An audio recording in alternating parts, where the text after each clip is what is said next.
Buenos días, queridos hermanos y amigos. Bienvenidos a la comunidad contigo. Es lunes 13 de diciembre. El lunes pasado comenzamos una pequeña serie de devocionales bajo la pregunta ¿para qué vino Jesús?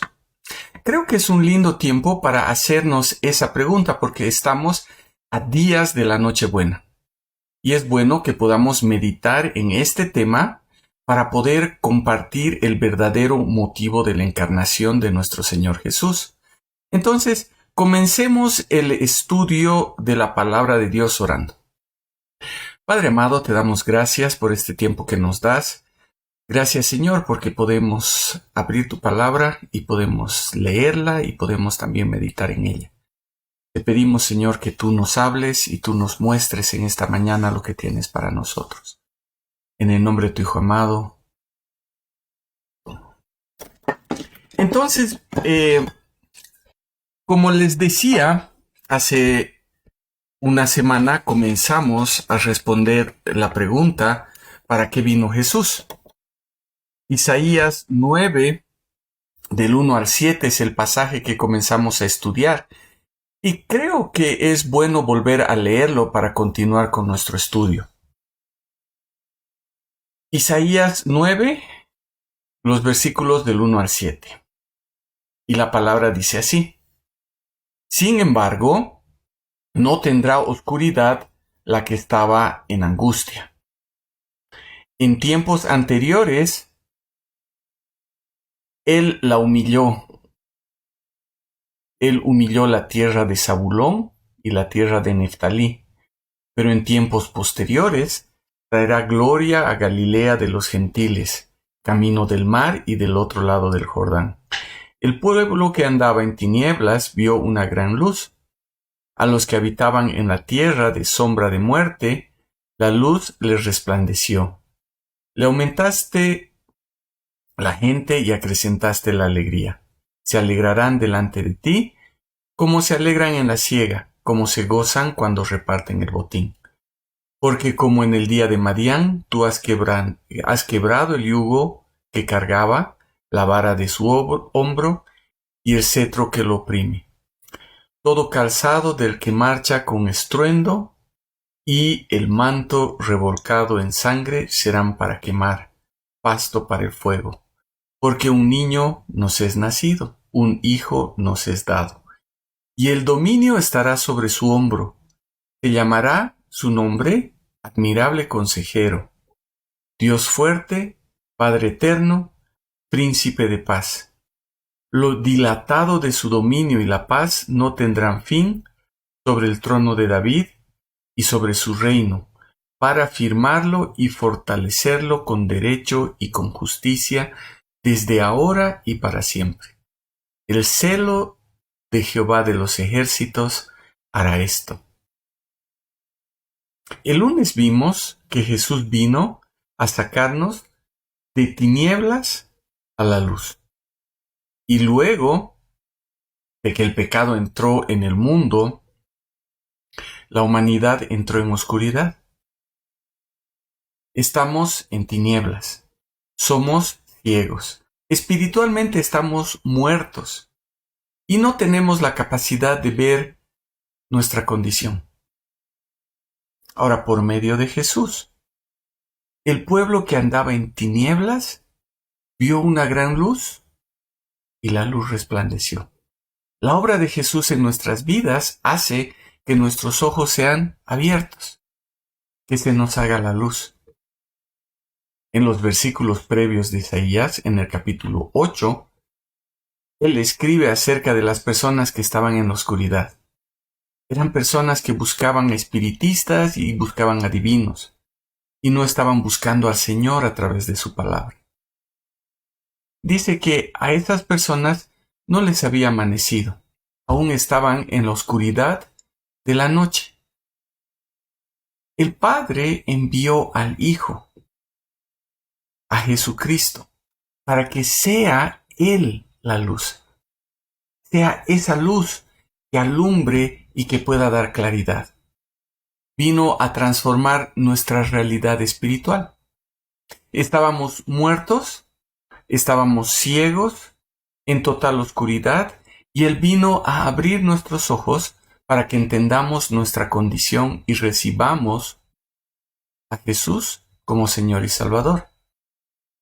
Ahora, pese a nuestra condición, Jesús vino a ser la luz en el mundo. Pero, ¿cómo podríamos ver esa luz? ¿Acaso podríamos ver al Señor en toda su gloria y esplendor? Además, ¿cómo podría el Señor solucionar el problema de nuestro pecado? Entonces, el viernes vimos que Jesús se encarnó. Nuestro Dios se hizo hombre, cumpliendo el plan de salvación. Él vino a tomar nuestro lugar, vino a rescatar lo que se había perdido. Y vimos también que Dios asumió la deuda que teníamos con Él. En Jesús, Dios cargó nuestro pecado y nos libró de recibir el castigo que merecíamos. Él recibió el castigo por nosotros. Él asumió la pérdida. Él pagó la deuda. Como decía el viernes, es hermoso entender que Jesús se encarnó y vino para tomar nuestro lugar, para darnos salvación y perdón por nuestros pecados.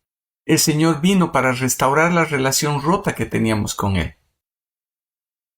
Entonces en Jesús tenemos la posibilidad de establecer una relación íntima y personal con nuestro Señor. Pero esto no se queda ahí, porque el plan perfecto del Señor es aún más grande. No solo vino para tener una relación personal e individual con cada uno de nosotros, con cada uno de los que le reciben como Señor y Salvador. Él vino a establecer una familia. Él vino a establecer un pueblo. Él vino a establecer un reino. Él vino a establecer esa familia en la que hermanos conviven bajo su Padre Celestial.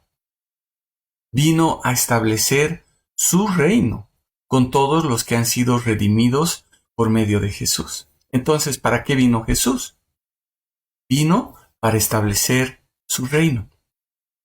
En Isaías 9:7 dice: lo dilatado de su dominio y la paz no tendrán fin sobre el trono de David y sobre su reino, para afirmarlo y fortalecerlo con derecho y con justicia desde ahora y para siempre. ¿Por qué vino Jesús para morir por nuestros pecados? ¿Por qué tenía que encarnarse? Vino a establecer su reino. Esto es lo que predicaba Juan y lo que predicó también Jesús. El reino de los cielos se ha acercado, arrepiéntanse. Ahora, eso no significa que Dios estaba fuera de control o que el universo estaba fuera del control de Dios. Dios siempre ha sido y es el Rey, y nada se le escapa de su control. Todo está bajo el control del Señor. A lo que se refiere en este sentido es que Dios vino a establecer ese reino espiritual a través de su iglesia. Pedro, en su primera carta, en el capítulo 2, versículo 9, citando Éxodo 19, dice que somos real sacerdocio. Juan, en Apocalipsis, en el capítulo 1 y en el capítulo 5, dice que somos un reino de sacerdotes.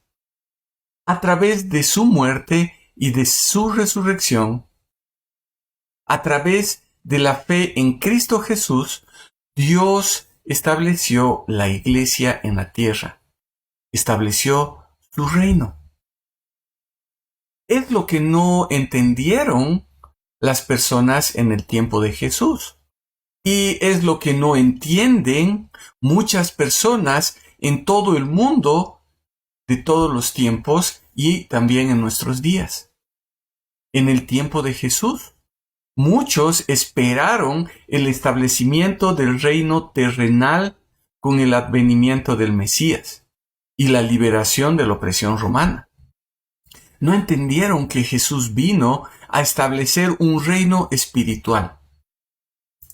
A través de ese reino, las personas pasarían de las tinieblas a la luz. Serían liberadas del yugo de la esclavitud del pecado. Y entonces llegaría el gozo del Señor. El Señor vino para ponernos en una nueva realidad, donde nos ha amanecido, donde estamos en luz, donde tenemos perdón de nuestros pecados, donde ya no tenemos condenación, donde somos parte de un reino. Incluso los mismos discípulos de Jesús, luego de la resurrección, le preguntaron si él iba a restituir el reino de Israel en ese tiempo, no entendiendo que el Mesías del que hablaban las profecías no era un líder político, sino era el Salvador para toda la humanidad. Lo triste de todo es que hoy en día muchas personas siguen añorando ese reino terrenal, porque tratan que Jesús llene todas sus expectativas acá en la tierra.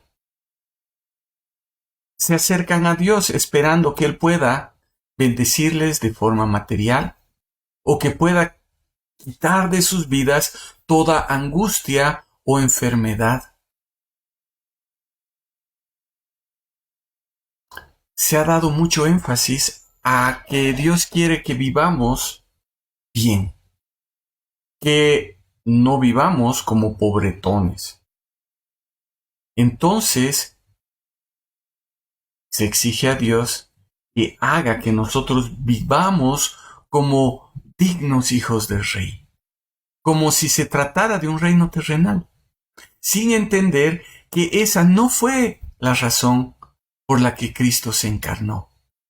Se dice que la enfermedad o la tribulación son signos de una falta de fe de las personas.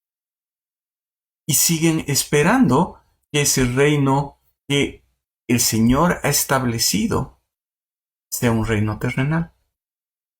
Pero el pasaje dice que este reino, el reino de nuestro Señor Jesús, es un reino que no tiene fin. Es algo que está asegurado para nosotros por siempre. Es un reino eterno. Y es hermoso entender que si hemos recibido a Jesús como Señor y Salvador, ya estamos viviendo en ese reino. El hecho de que ya no haya dolor, de que ya no hayan lágrimas, de que ya no haya sufrimiento, de que estemos en la presencia del Señor, será cuando Él vuelva. Todo lo que dice Apocalipsis en sus últimos capítulos va a ser algo de nuestro futuro eterno. Pero mientras tanto, nosotros estamos viviendo en ese reino espiritual. ¿Para qué vino Jesús? Para establecer su reino. Pero, ¿saben? Lo más hermoso de todo es que toda esta obra está hecha enteramente por Él. Y bueno, de ese tema hablaremos el viernes en este mismo tiempo devocional. Vamos a orar. Padre amado, te damos gracias por tu palabra. Gracias, Señor, porque en ella podemos encontrar tanta riqueza y tanto gozo al saber lo que tú has hecho. Te damos gracias, Señor, porque tú nos has llamado a ese reino, a tu reino, y estamos viviendo ese reino, Señor. No lo estamos viviendo tal vez de una forma perfecta, aún, pero un día vamos a estar contigo y vamos a estar en esa perfección en tu presencia. Te damos gracias, Padre, y te damos gracias porque podemos entender para qué tú has enviado a nuestro Señor Jesús. Te damos gracias porque a través de Él tenemos salvación y tenemos una esperanza de vida eterna contigo. Te pedimos que tú nos ayudes a poder compartir esto con las personas. Te damos gracias en el nombre de tu Hijo amado. Amén. Queridos hermanos, que tengan un bendecido día, una bendecida semana y nos vemos en el próximo tiempo devocional.